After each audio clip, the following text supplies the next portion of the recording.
अब कोई किसी गरीब की जमीन पर कब्जा नहीं कर सकता है, अब नहीं कर सकता है। अगर करेगा तो उसे पता है कि कब्जा करेगा, पहले माफिया और गुंडे, पार्टी विशेष के गुंडे जबरन कब्जा करते थे गरीब की जमीन पर, व्यापारियों की प्रतिष्ठान पर। अब नहीं कर सकते।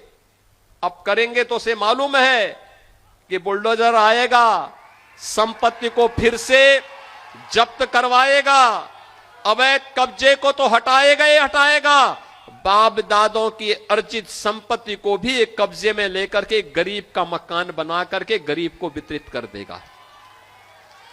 हमने ये मुहिम प्रारंभ की है, ये मुहिम प्रारंभ की है। प्रयागराज में बन चुका है, लखनऊ में बन चुका है, गोरखपुर में ऐसे आवास गरीबों के बन चुके हैं, अन्य जनपदों में भी तैयारी चल रही है, युद्ध स्तर पर चल रही है। और याद करना, गरीब का शोषण करने की अनुमति किसी को नहीं देंगे। नौजवान के हितों के साथ खिलवाड़ करने की छूट किसी को नहीं देंगे। अन्नदाता किसानों के साथ शोषण करने और बहन बेटियों की इज्जत के साथ खिलवाड़ करने की छूट भी किसी को नहीं देंगे। और इसीलिए आज मैं आपके पास कहने के लिए आया हूं, मऊ जनपद आज फिर से एक नई विकास की यात्रा में आगे बढ़ा है। इस विकास यात्रा के सहयात्री आपके सामने हैं। मैं तो मऊ के पड़ोस का ही रहने वाला हूं। हमारे लिए तो मऊ आंगन जैसा है। और याद करना, जब मैं केवल सांसद था तब भी यहां कोई संकट आता था तो कोई आए ना आए, लेकिन मैं दौड़ करके गोरखपुर से यहां आ जाता था।